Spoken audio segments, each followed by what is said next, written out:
What would you do if you received an invitation to a party where the host had already written everyone's obituaries? Welcome to this journey into one of the most inexplicable mass deaths in American history. But before we descend into the hills of eastern Kentucky, I need you to ask yourself something. At what point does celebration become ritual? When does gathering become trap?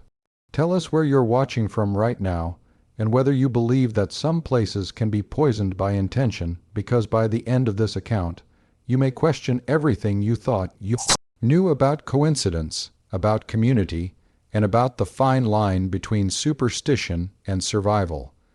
This episode discusses real historical events involving multiple deaths, including children. We present this account with profound respect for those who suffered and died. This is not entertainment. This is testimony.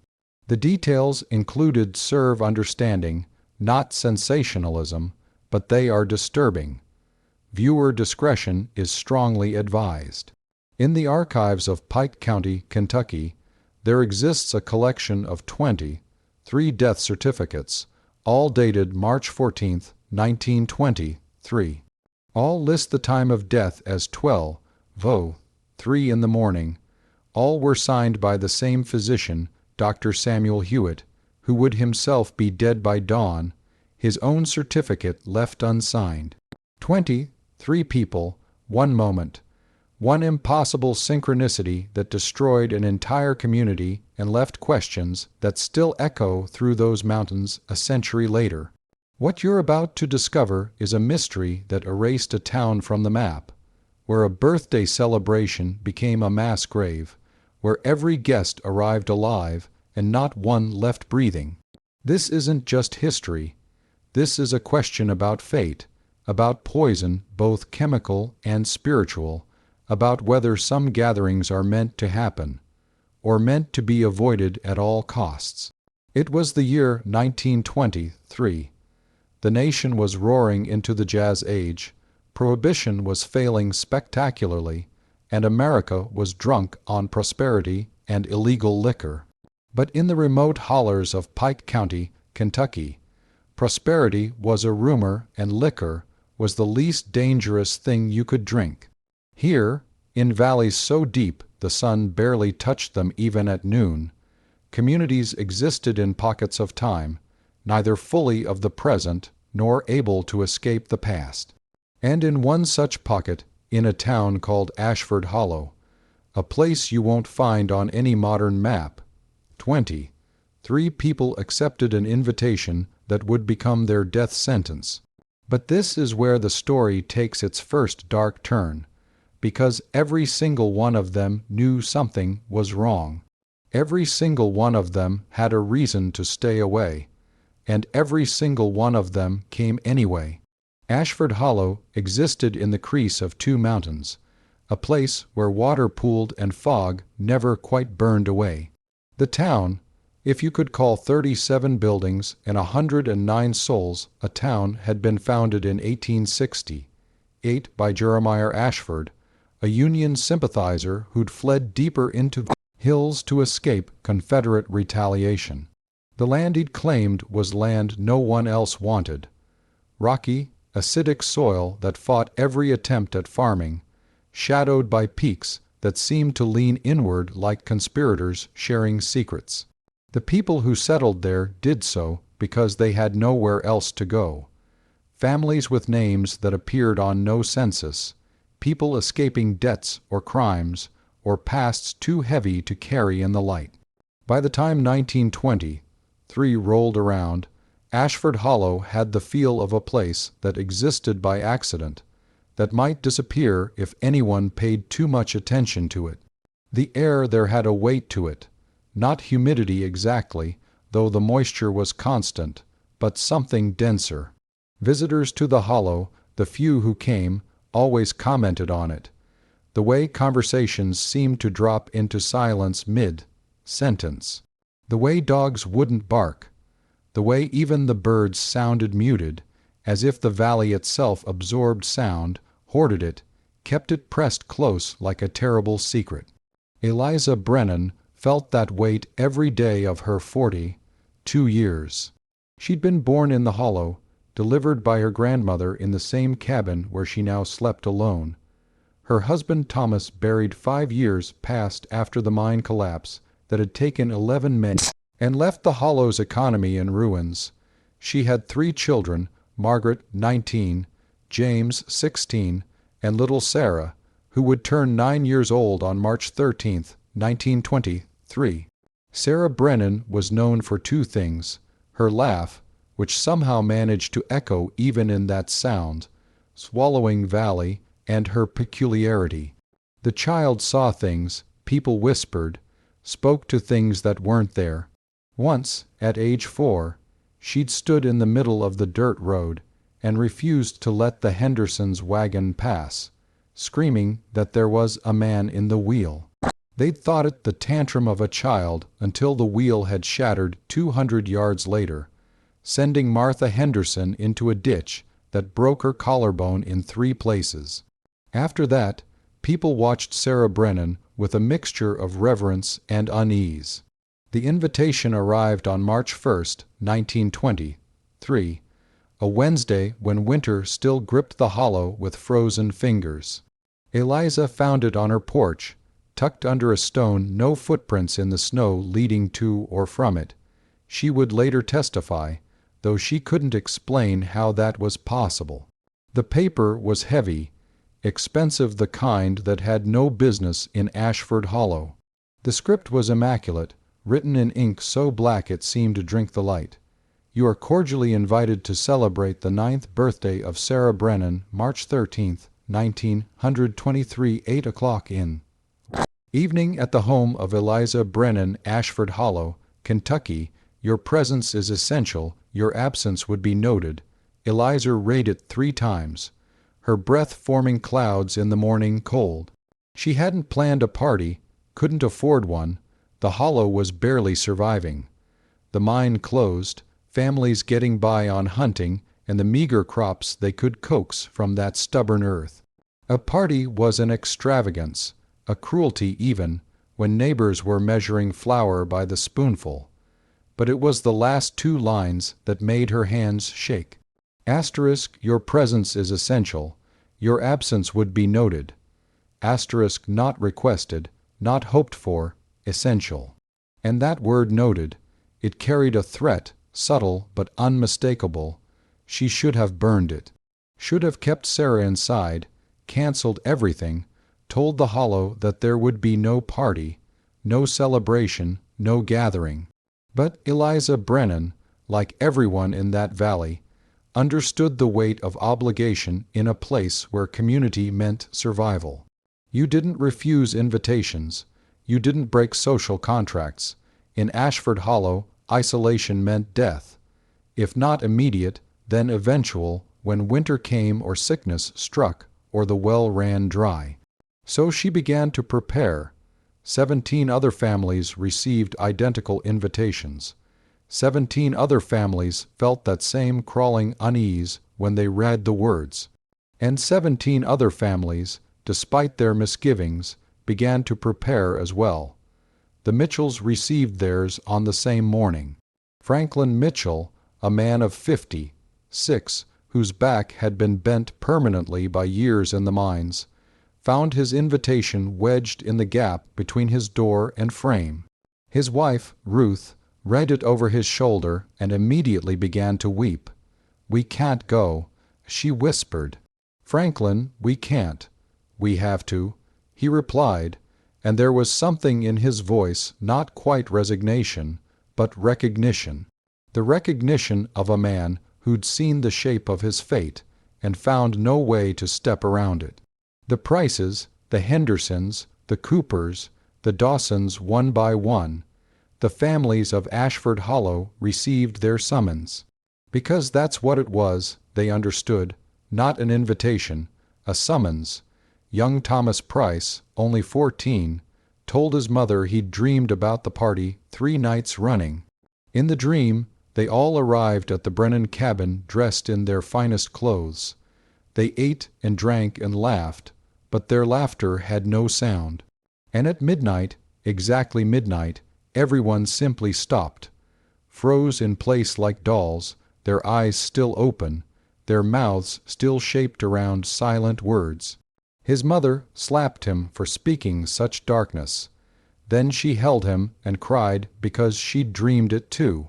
Sarah Brennan, for her part, seemed delighted by the idea of a party.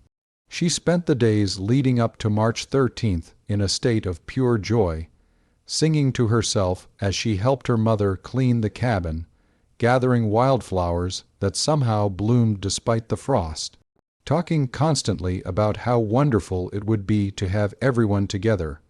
All of them, Mama, she said on March 12th, the day before the party. Every single person, no one will be missing, that's what makes it special. What makes it special, baby?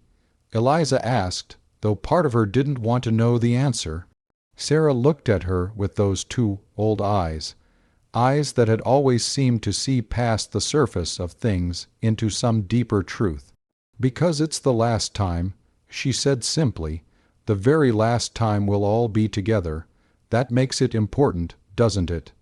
Eliza felt ice crystallize in her veins. The last time before what? But Sarah had already danced away, humming a tune that sounded wrong somehow, the notes correct, but the intervals strange, as if the melody had been translated from some other musical language. That night Eliza barely slept. She lay in the darkness listening to the silence of the hollow, that particular quality of quiet that felt less like absence of sound and more like the presence of something holding its breath. She thought about sending Margaret and James away, telling them to visit the Coopers in the next valley, keeping them safe from whatever she felt approaching.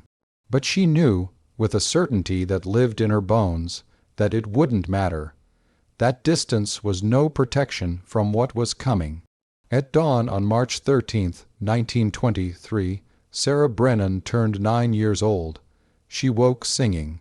The day of the party unfolded with a strange normalcy that made everything worse. The sun rose, weak and pale, filtering through the perpetual mist. People went about their morning chores, feeding livestock, fetching water, mending clothes.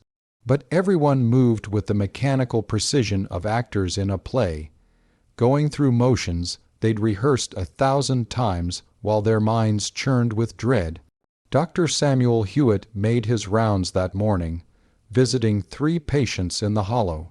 At 61, he was the oldest continuous resident, having arrived in 1897 to escape gambling debts in Lexington. He'd been a good doctor, skilled and sober, but the hollow had worn him down. He'd delivered most of the children who still lived in the valley, including Sarah Brennan, and he'd pronounced dead most of the men who'd died in the mines. At the Henderson house, treating Martha's chronic cough, he seemed distracted. Martha would later tell investigators that he kept checking his pocket watch, an ornate gold piece that had been his father's. He checked it so frequently, she finally asked if he had somewhere to be. The Brennan party, he said absently. I've been invited. We all have. Martha replied, strangest thing. I didn't think Eliza was planning anything.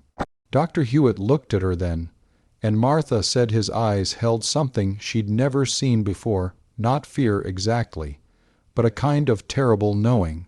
She wasn't, he said quietly, but planning and invitation are different things, aren't they? Sometimes we're invited to things we never planned, things that plan themselves. Before she could ask what he meant, he'd packed his bag and left. By late afternoon, the ritual of preparation had taken on an almost funereal quality. Women pulled out their best dresses, the ones saved for church or weddings. Men shaved with extra care, dressed in suits that smelled of camphor and age. Children were scrubbed and scolded into cleanliness. The Brennan cabin itself had been transformed. Eliza had worked through the night, cleaning every surface until it gleamed, hanging oil lamps from every hook and beam, arranging borrowed chairs in a circle around the main room. The table fashioned from pine planks by Thomas before he died groaned under food that had appeared as if by magic. Cornbread, preserves, rabbit stew, a cake that Ruth Mitchell had somehow produced. Despite flour rationing, no one knew who'd brought what. The food simply accumulated throughout the day, left on the porch with no knock, no greeting. By 7 o'clock, there was enough to feed twice the expected number. Sarah spent the day in constant motion, her joy infectious despite the underlying current of wrong. She'd insisted on wearing white a dress her grandmother had sewn for her, though Eliza couldn't remember the dress existing before that morning. It fit perfectly, too perfectly. As evening fell and the hollow sank into deeper shadow, families began the walk to the Brennan cabin. The settlement was small enough that no one lived more than a mile from anyone else, but the distances felt longer that night. The paths through the woods seemed to stretch, to loop back on themselves. The Henderson family swore they passed the same lightning. Struck oak 3 times, though they'd walked in a straight line. By 7:30, people began arriving. They came in groups, families clutching together as if proximity might offer protection from whatever they sensed approaching. They greeted each other with forced cheer, with smiles that didn't quite reach their eyes, with an undercurrent of hysteria that made even mundane conversations feel surreal. A lovely evening, someone would say, beautiful, someone would respond, and everyone would nod, lying in unison, because the evening wasn't lovely. It was oppressive, thick, wrong. By 8:20, 3 people had crowded into the Brennan cabin, Eliza and her 3 children. The Mitchell family, Franklin, Ruth, and their daughter Caroline. The Hendersons, Martha and her husband John, their 2 boys. The Prices, Thomas and his mother, widow Mary. The Dawson family, the Coopers, the Wells, the Carters. And Dr. Samuel Hewitt, who arrived last, carrying his medical bag, though no one had asked him to bring it. He set it by the door with the care of a man arranging a coffin, just in case. He murmured, to no one in particular. The party began with the same forced normalcy that had characterized the day. People ate, though later many would say the food tasted like ash. They talked, though the conversations felt hollow, words spoken just to fill the silence. Children played in a corner, but their games were quiet, subdued, as if they too felt the weight pressing down.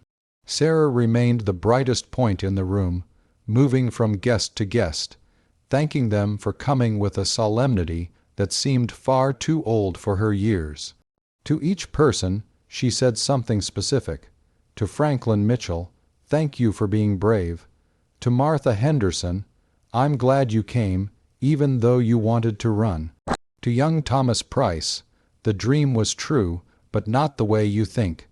To Dr. Hewitt, you already knew, didn't you? You've always known. The doctor had no answer for her. At 9 o'clock, someone suggested music. Jacob Wells produced a fiddle he'd brought without knowing why, and began to play. The tune started familiar. An old ballad the Hollow had been singing for generations, but as it progressed, it shifted. The melody bent into something strange, something that made listeners uncomfortable in ways they couldn't articulate. People danced anyway, because what else was there to do? Eliza watched from the doorway, her arms wrapped around herself despite the warmth of the packed room. Margaret stood beside her, and Eliza heard her daughter whisper, "Mama, why does everyone look like they're saying goodbye?" Because they were. Eliza understood that now. Every embrace lasted too long. Every laugh carried an edge of finality. They were all saying good-bye without speaking the words, acknowledging something they couldn't name. At 10 o'clock, Sarah insisted they sing Happy Birthday. 3 voices rose in unison, and the song sounded like a dirge. At 11 o'clock, the temperature in the cabin began to drop, not gradually suddenly, as if winter had decided to reclaim the space. Breath became visible. Frost formed on the inside of the windows, creating patterns that looked disturbingly like faces. Several people moved toward the door, but found themselves unable to explain why they didn't leave. Later, survivors would struggle with this point. The door wasn't locked. No one prevented them from going. But the thought of leaving simply didn't occur, or occurred and dissolved before it could become action. Dr. Hewitt had been checking his watch obsessively. At 11:30, he stood abruptly and crossed to his medical bag. He removed a notebook, leather-bound, filled with his precise handwriting, and began to write. "What are you doing?" Ruth Mitchell asked. "Recording," he said simply. "Someone should record this." "Record what?" He looked up at her, and his face held such profound sadness that Ruth would remember it for the rest of her life. All 3 hours of it. "The end," he said. At 11:50, the lamps began to flicker, not from wind. All the windows were closed now, frost sealed. Not from lack of oil. They'd been filled that afternoon. They flickered in unison, a rhythm that matched no natural pattern, but created a pulse in the room. A heartbeat that wasn't coming from any human chest. Sarah Brennan stood in the center of the room. She'd been dancing, spinning in that white dress, humming her strange melody. But now she stopped, becoming perfectly still in a way that drew every eye. "It's almost time," she announced, her voice clear and bright. "Time for what, sweetheart?" her mother asked, though she already knew she didn't want the answer. "Time to pay," Sarah said simply. "The Hollow always collects its debts. Grandpa Jeremiah knew that. That's why he chose this place. That's why we stayed, because some debts can't be avoided. They can only be postponed." The temperature dropped further. Several people were shaking now, from cold or fear or both. Dr. Hewitt had stopped writing. He closed his notebook and placed it carefully on the table, then walked to stand beside Sarah. He placed a hand on her shoulder with something like tenderness, like resignation. "What debt?" Eliza demanded, her voice breaking.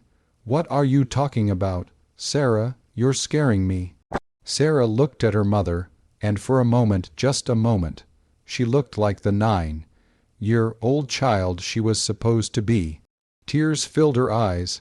"I'm sorry, Mama. I didn't make the rules. I'm just the door." The clock on the mantel, a wedding gift to Eliza, the one thing Thomas had bought new, began to chime midnight. What happened next would be debated, investigated, and analyzed for decades. The official report, filed by the Kentucky State Police in April of 1923, concluded mass poisoning of unknown origin. But that explanation satisfied no one, because it couldn't account for the details that didn't fit. The first detail: at the first chime of midnight, every person in the Brennan cabin simultaneously felt a pain in their chest. Not gradual, instantaneous, like something had reached into them and squeezed. The second detail: they all described the same sensation in their final moments, described it to each other, to themselves, in gasps and whispers. The feeling of being hollow, of something essential being drained away. The third detail: when their bodies were found, every single person bore the same mark, a small, circular burn over their heart, as if someone had pressed a coin heated to white, hot temperature, against their skin, but there was no fire in the cabin, no source of heat sufficient to create such marks. Thomas Price, the boy who dreamed the party, tried to run. He made it to the door, wrenched it open, took one step outside. His mother watched him collapse on the threshold, his hand still reaching forward, as if he'd almost made it to safety. Franklin Mitchell, the man who'd spent his life underground, fell to his knees and began to pray. The prayer came out in fragments. Lord, forgive, didn't know, too late. Martha Henderson seized her children, pulling them close, as if love might be armor. It wasn't. Dr. Hewitt remained standing the longest. He watched, cataloging symptoms with the detached precision of a physician, even as his own body began to fail. His last words, spoken clearly enough that Eliza heard them as her own vision darkened, were, "The hollow feeds, that's all it ever does. We were foolish to think we could take without giving."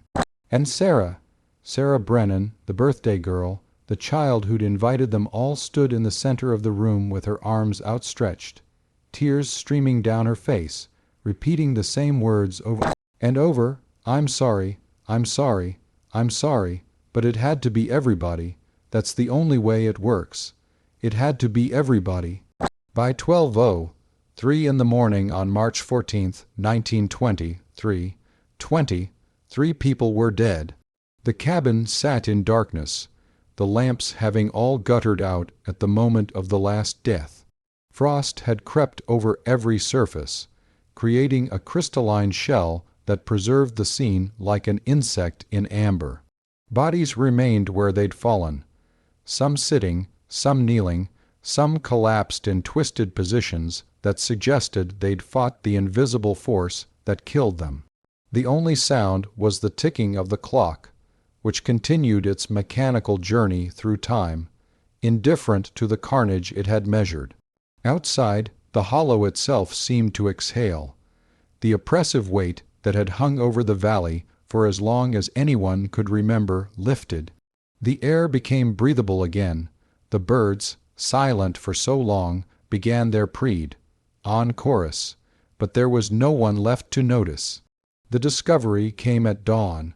Hiram Walsh, who lived on the edge of the hollow and hadn't been invited to the party, had never received an invitation, though he couldn't explain why, had woken with a sense of wrongness so profound. He'd walked to the Brennan cabin despite the early hour. He found the door still open, Thomas Price's body cooling on the threshold. He stepped inside and immediately vomited at the sight. 3 people, all dead, all bearing that inexplicable burn mark over their hearts. Hiram ran 5 miles to the nearest telephone at the county seat and called the sheriff. Sheriff Clayton Murdoch arrived by noon with 2 deputies and the county coroner. What they found defied explanation. The bodies showed no signs of violence beyond the burn marks. No wounds, no bruising, no indication of struggle. The food tested later showed no poison.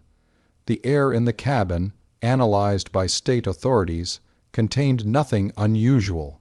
But every single person was dead. The autopsies, conducted by the state medical examiner in Frankfort, revealed a mystery that would never be solved. All 3 victims showed the same cause of death, cardiac arrest, but their hearts were wrong. Shrunken, withered, as if aged decades in an instant. The medical examiner noted in his report, cardiac tissue resembles that of individuals in their 80s or 90s, despite victims' actual ages ranging from 9 to 61. No pathological explanation available. The burn marks remained unexplained. They showed characteristics of both thermal and chemical burns, but matched neither pattern exactly. One researcher, in a paper published years later, would describe them as stigmata of unknown origin, a phrase that satisfied no one.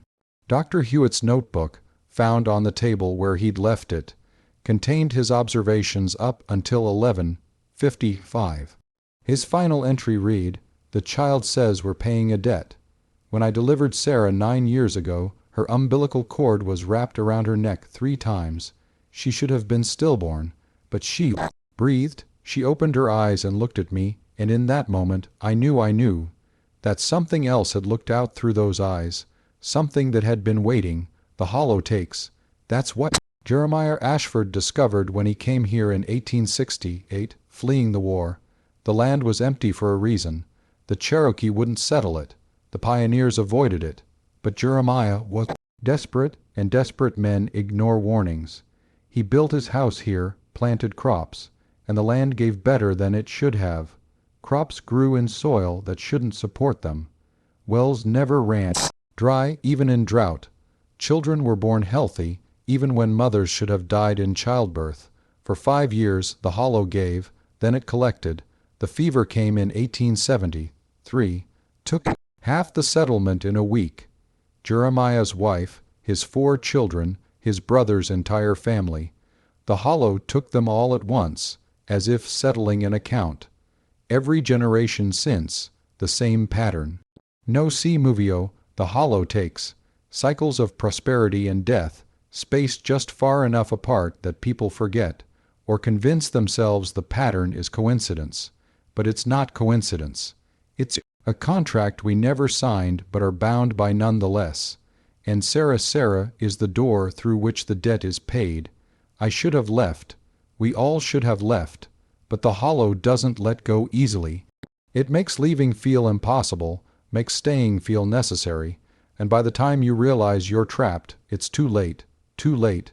It's too late. The clock is chiming. She's in the center of room, and I understand now we're not dying. We're being given back, returned. The Hollow is taking back what it loaned us. I wonder if anyone will. The entry ended mid-sentence. The investigation consumed months.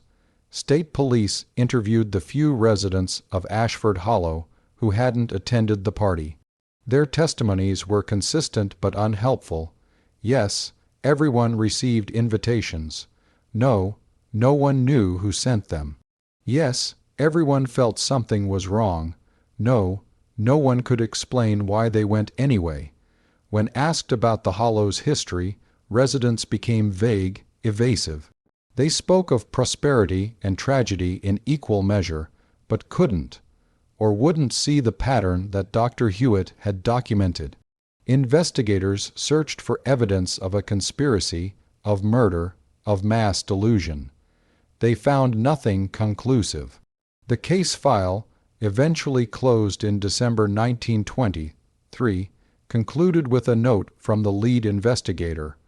All evidence suggests mass poisoning, though source remains unidentified. Psychiatric evaluation suggests possible mass hysteria or collective psychosis, perhaps induced by environmental factors unique to the geographic location. Recommend continued investigation into potential airborne or waterborne contaminants. Case remains open pending further evidence.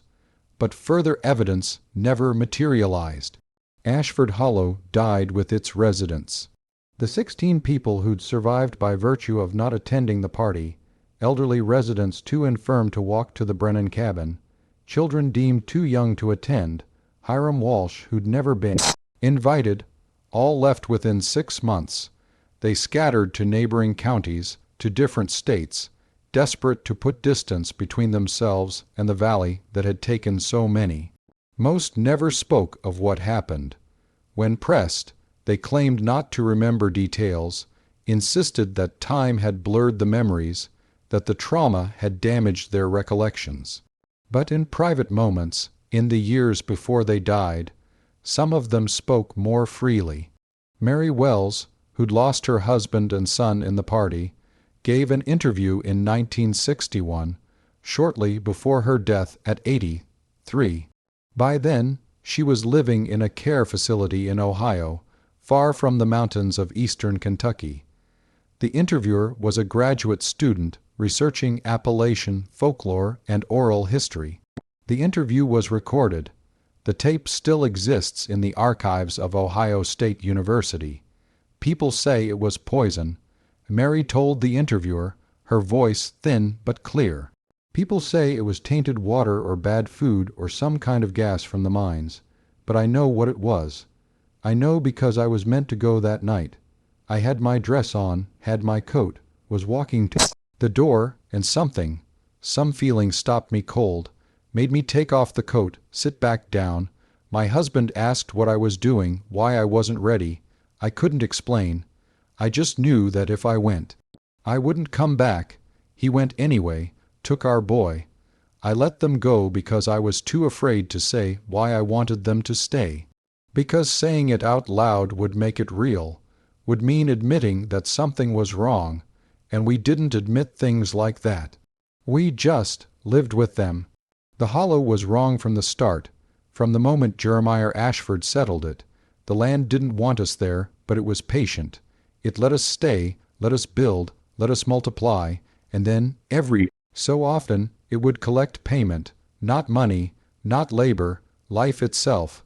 Sarah Brennan wasn't evil. She was a channel, a doorway. The Hollow used her to gather us, to bring us all together so it could take what it was owed in one transaction instead of taking us one by one over years. Efficient, if you think about it. Merciful, in a terrible way. My husband and son died quickly. Painlessly, the doctors said, but I've lived 7 years carrying their absence. So who really got the better deal, the dead who are done or the living? Have to remember, she died 3 weeks after the interview. Heart failure, the death certificate said. But the nurse who found her noted that she had the same expression on her face that several of the Ashford Hollow victims had shown in the photographs from 1923. Not fear exactly, but recognition, the look of someone who understood, finally, what was happening. The land itself proved equally resistant to life after the deaths. The cabins of Ashford Hollow, left empty, collapsed within a decade not from neglect, but from something more fundamental, as if the materials themselves had lost the will to stand. By 1935, nothing remained but foundations and scattered timber, already being reclaimed by the forest. Several attempts were made to resettle the area. In 1948, a lumber company bought the land, planning to cut the timber. The workers lasted 3 weeks before refusing to return. They reported equipment failures, injuries that shouldn't have been possible, and an overwhelming feeling of being watched, followed, evaluated by something they couldn't see.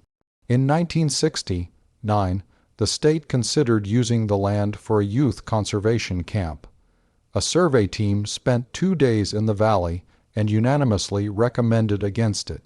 Their official report cited unsuitable terrain and unstable weather patterns. The unofficial comments from team members, recorded in personal journals that have since surfaced, were more revealing. The place feels hungry. I know how that sounds. I know it's not scientific. But standing in that valley, you understand why the Cherokee avoided it. Some places aren't meant for human habitation. Some places tolerate us only until they decide to stop tolerating us. By the 1980s, Ashford Hollow had been completely reclaimed by wilderness. Hikers occasionally stumbled across it, drawn by the valley's appearance on old maps. Most left quickly, reporting the same uneasy feeling that residents had described, the sense of wrongness, of an atmosphere that pressed down like judgment. In 2008, a film crew attempted to document the site for a television program about American ghost towns. They set up cameras, conducted interviews with descendants of the survivors, explored the valley. The footage they captured showed nothing unusual. Just an empty valley, overgrown and silent. But the crew reported technical difficulties throughout the shoot. Batteries drained impossibly fast.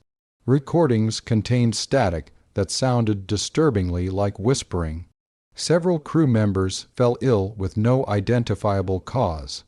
Not severe illness, just profound exhaustion, lethargy, as if something was slowly draining their vitality. They left on the 3rd day, footage incomplete. The episode never aired.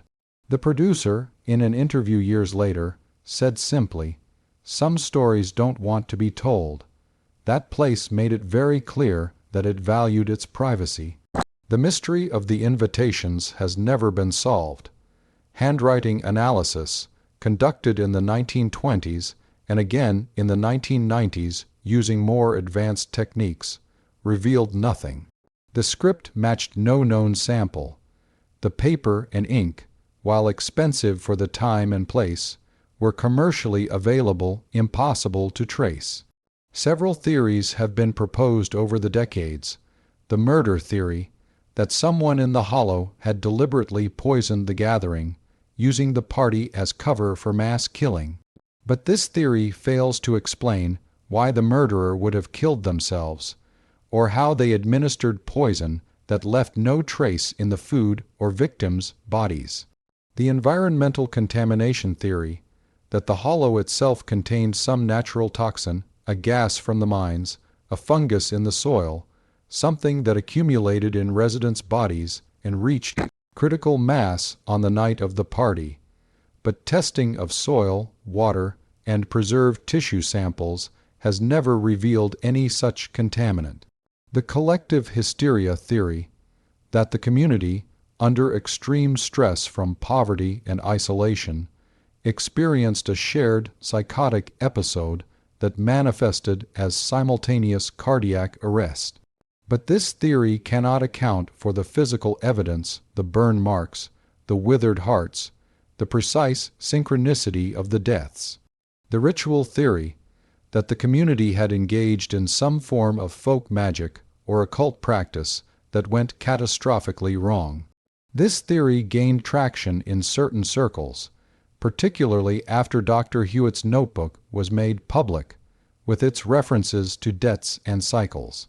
But no evidence of occult practices was ever found in the hollow, no grimoires or ritual objects, nothing to suggest organized spiritual activity beyond standard Christian worship. And then there is the theory that no one officially endorses but many privately consider, that the hollow itself was something alive, something conscious, something that fed on the people who settled it, that Jeremiah Ashford hadn't discovered an empty valley, but had made a deal knowingly or unknowingly with whatever inhabited that space, and that every generation paid the price of that initial bargain. This theory explains everything except how such a thing could be possible. And perhaps that's why it persists, because the impossible explanation is sometimes the only one that fits the impossible facts. In 2019, the last surviving descendant of the Ashford Hollow residents died. Rebecca Mitchell, granddaughter of Franklin Mitchell, had spent her 96 years as far from Kentucky as she could manage, Seattle, then Alaska, always moving further from the mountains of her grandfather's death.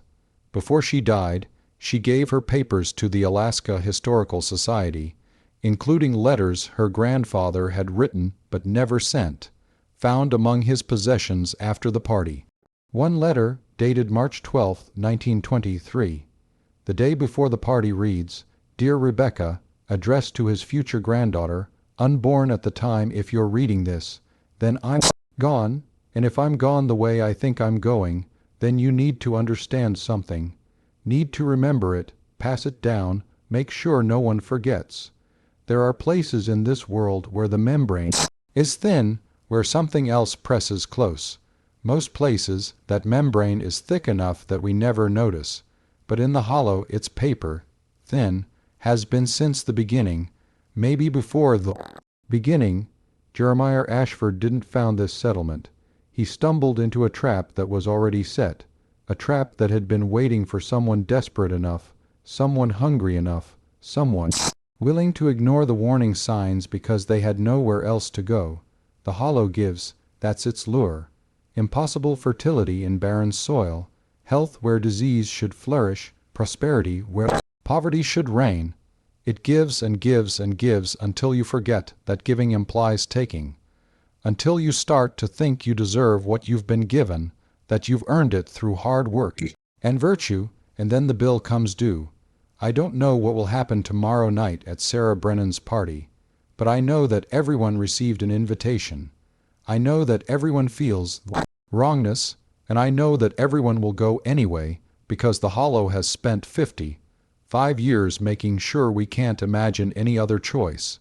If you exist, Rebecca, if I live long enough to have children and grandchildren, then the hollow will have spared me, will have taken others and left me. I don't know if that's mercy or cruelty. If I'm spared, I'll spend the rest of my life wondering why, what made me worth saving, what made the others expendable. But if I'm not spared, if the hollow takes me too, then I want you to know. Stay away from valleys that are too quiet. Stay away from soil that's too fertile.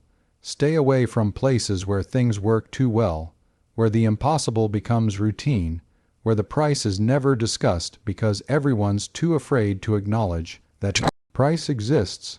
The hollow isn't unique. There are other places like it, other places where the membrane is thin, where something waits with ancient patience for the desperate and the foolish stumble into its territory. Remember this, when something gives without asking, it's not generosity, it's investment, and every investment expects a return. Don't come looking for me. Don't come looking for answers. Some mysteries are warnings in disguise. Stay away from Ashford Hollow. Let it disappear. Let it be forgotten. That's the only way to win. To refuse to play at all. Your grandfather, maybe, Franklin Mitchell. The letter was dated March 12th. Franklin died less than 24 hours later. Rebecca Mitchell had it framed and hung it in every home she ever occupied. A reminder of the price her family had paid for temporary prosperity in a valley that demanded payment. The story of Ashford Hollow remains, officially, unsolved. The case file, gathering dust in Kentucky State Archives, offers no definitive conclusions. 23 people died on the same night, at the same moment, for reasons that defy conventional explanation. But the mystery isn't really about how they died, it's about why they went. Every single person who received an invitation knew something was wrong. Every single person felt the warning in their bones. And every single person chose to ignore it, chose to attend, chose to walk into that cabin knowing, on some deep, unacknowledged level, that they might not walk out. Why? Because community demands sacrifice. Because isolation in those mountains meant death. Because the social contract of the hollow required participation, and breaking that contract meant exile, and exile meant the end. But maybe there's something deeper. Maybe the hollow's power wasn't just in making them afraid to refuse, but in making them unable to conceive of refusing. Maybe the real horror of Ashford Hollow isn't that it killed 23 people, but that it made those 23 people complicit in their own deaths, that it turned free will into an illusion so complete that choosing differently became literally unthinkable. We want to believe we're different. We want to believe that if we received such an invitation, felt such wrongness, we'd stay home, we'd refuse. We'd save ourselves. But would we? How many invitations do we accept in our own lives, knowing they're dangerous? How many gatherings do we attend out of obligation, out of social pressure, out of fear that refusing will cost us more than complying? How many times do we walk into situations where every instinct screams at us to turn around, and we keep walking anyway because stopping feels impossible? The hollow's power wasn't unique. It was just more honest about the price. To this day, Ashford Hollow exists as a blank space on maps, a valley that cartographers know about but don't mark, that satellite imagery shows but GPS systems route around. Hikers still occasionally find it, drawn by curiosity or accident. Most leave quickly. Some don't leave at all, though whether they chose to stay or were prevented from leaving depends on whose account you believe. In 2020, too, a team of researchers from the University of Kentucky attempted to conduct a comprehensive geological and historical survey of the area. They lasted 4 days. The expedition leader's report notes, soil samples reveal nothing unusual. Air quality is normal. Yet every member of our team reported severe sleep disturbances, feelings of being watched, and overwhelming urges to leave. On day 4, our newest team member collapsed with no identifiable medical cause. We evacuated immediately. While I cannot provide scientific justification for this recommendation, I strongly advise against further research in this location. The valley remains empty, waiting. And on cold nights in Pike County, when the wind moves through the mountains and the fog settles into the low places, people still tell stories about the birthday party where everyone died at midnight. The children listen with wide eyes. The adults listen with something else, recognition, perhaps, or memory of warnings their grandparents gave them. Warnings about valleys that are too quiet, about invitations that feel wrong, about the price of prosperity in places where the membrane is thin. The stories change in details, but remain constant in their message. Some places are hungry, some places feed, and some places know how to make you walk willingly into their embrace, believing until the very last moment that you're choosing, that you're free, that you can leave whenever you want. Until you can't. Until the clock strikes midnight and you understand, finally, that you were never free at all. You were always the payment, always the debt coming due, always the sacrifice the valley was owed. The question isn't whether the hollow will collect again. The question is whether it already has, and we simply haven't noticed yet. If this journey through the darkness of Ashford Hollow resonated with you, if you find yourself lying awake tonight pondering the price we pay for belonging, for community, for the illusion of safety in places that may be slowly consuming us, then this channel has more truths waiting in the shadows. Subscribe if you're willing to confront the uncomfortable questions about choice and obligation, about whether we're ever truly free or just moving between different kinds of cages. Leave a like if this account provoked something deeper than entertainment, if it made you question how many invitations you've accepted in your own life against your better judgment, how many times you've walked into danger because refusing felt impossible. And in the comments, I want to know if you'd received an invitation to Sarah Brennan's party, if you'd felt that profound wrongness, if you'd known, deep down, that something was terribly wrong. Would you have stayed home, or would you have gone anyway, unable to imagine any other choice? Would you have broken the social contract?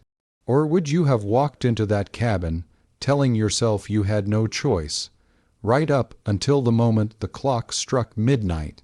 Until next time, remember the most terrifying stories aren't about monsters that hunt us. They're about the choices we make, the obligations we accept, and the moment we realize that we walked willingly into our own destruction, believing until the very end that we were in control. And sometimes, the scariest thing of all is discovering that the choice was never really ours to make. The hollow feeds, it always has. The only question is what it's feeding on, and whether you'll recognize the taste of yourself being consumed until it's too late to step away from the table.